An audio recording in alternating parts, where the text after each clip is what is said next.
बिस्मिल्लाहिर्रहमानिर्रहीम। अस्सलामु अलैकुम वरहमतुल्लाहि वबरकातुहू। How are you dear students. ये आपके उर्दू का पीरियड है। पहले हम दुआ पढ़ लेते हैं। रब्बी ज़िदनी इल्मा, ए मेरे रब मेरे इल्म में इजाफ़ा फरमा।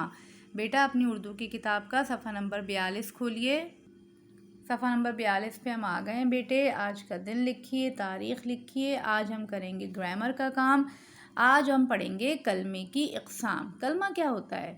उर्दू में कलमा कहते हैं बा माने लफ्ज़ को। ठीक है, कोई भी ऐसा लफ्ज़ जिसके कोई माने हो वो कहलाता है कलमा।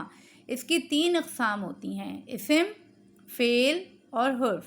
ठीक है, कोई भी लफ्ज़ जिसके माने हों जैसे मेज़, कुर्सी, स्कूल, किताब, खाना, अम्मी, अब्बू, वो सब क्या कहलाते हैं? कलमा। और वो 3 इक़साम के होते हैं, इस्म, फ़ेल और हुर्फ़। सबसे पहले हम पढ़ते हैं इस्म। वो कलमा है जो किसी जगह, चीज़ या शख्स के नाम को ज़ाहिर करे। मसलन अली, कराची, कलम, गाय वग़ैरह। जी बेटा, ये डेफिनेशन पढ़ के और एग्जाम्पल्स देख के आपको इंग्लिश का कौन सा पार्ट्स ऑफ स्पीच याद आया है? नाउन। Very good. नाउन भी तो यही होता है ना, name of place, thing, person, animal. तो इसको उर्दू में नाउन को क्या कहते हैं? इस्म। किसी भी चीज़ का नाम क्या कहलाता है? इस्म। अच्छा, दूसरा है हमारे पास फ़ेल। वो कलमा है जिसमें किसी काम का करना या होना पाया जाए। कोई काम हो जिसमें, वो कहलाता है फ़ेल। जैसे पढ़ना, लिखना, सोना। क्या कहते हैं इसको इंग्लिश में? वर्ब। ठीक है, वर्ब होता है ना, एक्शन वर्ड। इसी तरह से उर्दू में इसको कहते हैं फ़ेल। ठीक है, फिर है हमारे पास हुर्फ़। हुर्फ़ क्या है? वो कलमा है जो इस्म को इस्म से और इस्म को फ़ेल से मिलाता है। मसलन का, की, के, ने, तक, है। ठीक है, अब आइए सवाल नंबर 6 पर। दर्जे ज़ेल जुमलों में से इस्म, फ़ेल और हुर्फ़ अलग करके लिखें। पहला जुमला है हमारे पास, बिल्ली मेज़ पर बैठी है। तो सबसे पहले मुझे बताइए कि इसमें इस्म क्या है? जी, बिल्ली भी है और मेज़ है ना, ये नाम है ना दोनों, बिल्ली और मेज़, तो हमने लिख दिया इस्म। फ़ेल क्या है? काम क्या हो रहा है यहाँ पर? बैठी है, तो हमने लिख दिया यहाँ पर बैठी। और हुर्फ़ क्या है यहाँ पर? हुर्फ़ है पर। बिल्ली मेज़ पर बैठी है। ठीक है, तो ये पर क्या हो गया? हुर्फ़ हमारे पास। अच्छा, अब आइए दूसरे जुमले पर। परिंदा हवा में उड़ता है। इसमें इस्म क्या है? परिंदा हवा में उड़ता है। इसमें किस चीज़, 2 नाम नज़र आ रहे हैं ना हमको? जी, इसमें 2 इस्म हैं, एक परिंदा और एक हवा। लिख दीजिए। ठीक है, उसके बाद हमें क्या देखना है? फ़ेल। इसमें काम क्या है? फ़ेल क्या है? उड़ता है। लिख दीजिए यहाँ पर, उड़ता। ठीक है, अब क्या रह गया हमारे पास? हुर्फ़। हुर्फ़ क्या है इसमें?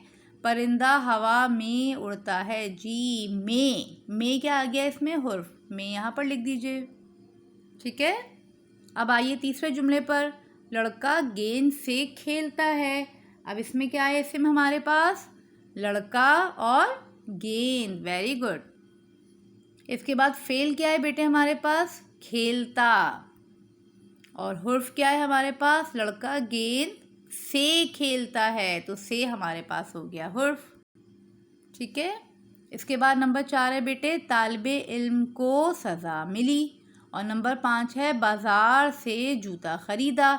इन दोनों जुमलों में से इस्म, फ़ेल और हुर्फ़ आप यहाँ पर लिखिए। सफ़ा नंबर 43 पर आइए। जी, सफ़ा नंबर 43 पे हम आ गए हैं और यहाँ पर हमारे पास सवाल नंबर 7 है। मुनासिब हरूफ लगाकर खाली जगह मुकम्मल करें। तो नंबर 1 क्या है? हन्नान डैश गाड़ी तेज़ चलाई। हन्नान एक आदमी का नाम है, लड़के का नाम है, तो उसको जोड़ा कैसे? कौन सा हर्फ लगाया है? ने। हन्नान ने गाड़ी तेज़ चलाई। ठीक है, इसके बाद दूसरा है, अफ़ीफ़ा डैश नया जोड़ा मिला। क्या आएगा यहाँ पे? कौन सा हर्फ आएगा? अफ़ीफ़ा ने नया जोड़ा मिला? नो। अफ़ीफ़ा से नया जोड़ा मिला? हो सकता है। अफ़ीफ़ा को नया जोड़ा मिला? जी, अफ़ीफ़ा को नया जोड़ा मिला। ठीक है, फिर नंबर 3 है बेटे, शाज़िया डैश सर में दर्द था। शाज़िया से सर में दर्द था? नो। शाज़िया ने सर में दर्द था? नो। शाज़िया को सर में दर्द था? नो। शाज़िया के सर में दर्द था। वेरी गुड, लिख दीजिए। शाज़िया के सर में दर्द था। नंबर 4 क्या है बेटे? बच्चे डैश पिटाई हुई। बच्चे کی پٹائی ہوئی، ویری گڈ، لکھ دیجئے۔ اور نمبر 5 ہے حامد ڈیش بات نہ ہوئی، ٹھیک ہے، یہ آپ خود کریں گے۔ اچھا کام تھا نا، آسان بھی ہے، صاف ستھرے طریقے سے کیجئے، اپنا خیال رکھیے۔ جزاک اللہ خیراً کثیرا۔ السلام علیکم ورحمۃ اللہ وبرکاتہ۔